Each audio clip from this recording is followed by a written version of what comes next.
Shalom teman-teman semua, halo, apa kabarnya? Kita ketemu lagi di Badah GoTNT Online Sharing. Oke teman-teman, jadi pada kesempatan kali ini aku mau sharing firman Tuhan dengan judul itu cinta kepada rumah Tuhan. Ya, semoga firman ini bukan hanya aku yang diberkatin, tapi juga untuk teman-teman sekalian yang nonton tayangan ini. Oke, kita langsung buka yuk ayatnya di Mazmur 122 ayat 1 sampai dengan 9. Kita buka ya. Oke, aku bacain ya untuk Mazmur 122 ayat 1 sampai 9. Doa sejahtera untuk Yerusalem, nyanyian ziarah Daud. Aku bersuka cita ketika dikatakan orang kepadaku, mari kita pergi ke rumah Tuhan.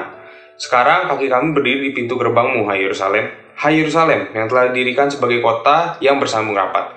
Kemana suku-suku berziarah, yaitu suku-suku Tuhan, untuk bersyukur kepada nama Tuhan, sesuai dengan peraturan bagi Israel. Sebab sanalah ditaruh kursi-kursi pengadilan, kursi-kursi milik keluarga Raja Daud. Berdoalah untuk kesejahteraan Yerusalem, biarlah orang-orang yang mencintaimu mendapat sentosa. Biarlah kesejahteraan ada di lingkungan tembokmu, dan sentosa di dalam purimu. Oleh karena saudara-saudaraku dan teman-temanku, aku hendak mengucapkan, semoga kesejahteraan ada di dalammu. Oleh karena rumah Tuhan, Allah kita, aku hendak mencari kebaikan bagimu. Oke teman-teman, kita tahu ya untuk Mazmur Daud ini, ya namanya juga Mazmur Daud, berarti yang ngomong kan Daud ya, gitu, yang menceritakan firman ini kan Daud gitu ya. Nah, apa sih yang mau dipelajarin dari ayat ini? Sebenarnya aku mau pelajari tentang respon Daud, teman-teman. Respon Daud mengenai ibadah gitu loh, mengenai ya ibadah mingguan yang selalu diadakan gitu loh. Nah, respon Daud kalau misalnya kita lihat di ayat satunya nih ya, dia itu bersuka cita saat diajak ke rumah Tuhan. Ya kan, dia bilang, aku bersuka cita ketika dikatakan orang kepadaku, mari kita pergi ke rumah Tuhan, gitu loh. Nah, dia bersuka cita. Kenapa sih dia bersuka cita? Dia bersuka cita itu karena dia bukan hanya mencintai firman Tuhan itu doang, gitu loh teman-teman. Dia bukan hanya mencintai firman Tuhan dan menerapkan pada diri sendiri, enggak. Tapi dia juga mencintai orang-orang yang seiman dengan dia, gitu loh. Dia juga mencintai orang-orang yang beribadah bersama-sama dengan dia. Itu sebabnya saat dia diajak untuk beribadah, dia senang karena dia merasa bahwa akhirnya dia akan ketemu dengan orang-orang yang seiman dengan dia, yang bisa saling menguatkan, gitu loh teman-teman.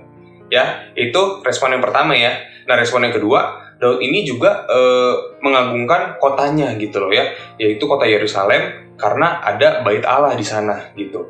Ya, kenapa sih dia begitu? Nah, tujuan dia itu mengagungkan kota Yerusalem itu adalah karena dia bersyukur dan dia bersuka karena di kotanya itu masih ada ibadah, gitu. Kita juga dengan kita, gitu teman-teman. Ya, saat kita beribadah, kita melakukan sebuah peribadahan setiap hari Minggu, itu juga karena kota kita itu aman, gitu loh teman-teman. Ya, kota kita itu nggak ada masalah, gitu loh. Jadi kita harus bersukacita juga, kita harus bersyukur juga karena kota kita itu aman, teman-teman. Kota kita itu bisa mengadakan ibadah setiap minggunya, gitu. Kita nggak perlu takut akan hal itu, gitu loh. Ya, oke teman-teman ya. Nah, untuk hal itu ada dua hal yang bisa kita pelajarin dari Daud ini, gitu. Yang pertama, seperti poin satu tadi, senantiasa bersukacita dan semangat gitu ke ibadah ataupun ke rumah Tuhan, gitu loh. Kita harus terus selalu menaruh hati kita bahwa saat kita ke rumah Tuhan itu ya kita harus bersukacita, gitu teman-teman. Kenapa? Karena saat kita nanti datang ke rumah Tuhan, kita akan ketemu sama teman-teman kita yang seiman, dan di sana kita bisa saling menguatkan dan saling mendoakan, gitu loh teman-teman ya.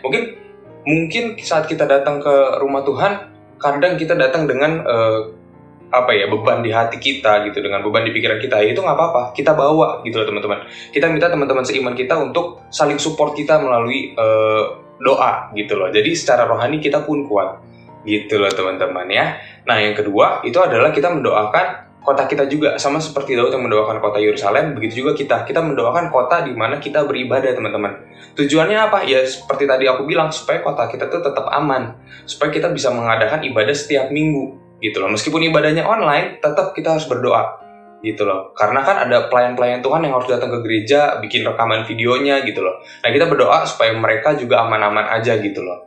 Ya, kayak gitu ya teman-teman ya. Intinya adalah jangan jadiin kondisi pandemi kita ini yang mungkin sudah hampir 2 tahun ini ya, udah setahun setengah ini kita alamin, itu sebagai alasan kita untuk berhenti ibadah, gitu loh teman-teman. Ya, sebagai alasan kita untuk orang ibadahnya nggak datang ke gereja, nggak enak gitu, nggak kerasa gitu. Ya, jangan teman-teman. Kita harus terus bersukacita, kita harus terus semangat untuk datang ke ibadah, untuk datang ya mungkin bukan hanya ibadah ya, untuk datang ke komsel juga, untuk datang ke pertemuan-pertemuan ibadah yang lainnya, gitu loh. Ya, kita harus terus bersemangat, kita harus terus tunjukin bahwa memang kondisi ini tidak mengubah iman kita, gitu loh teman-teman.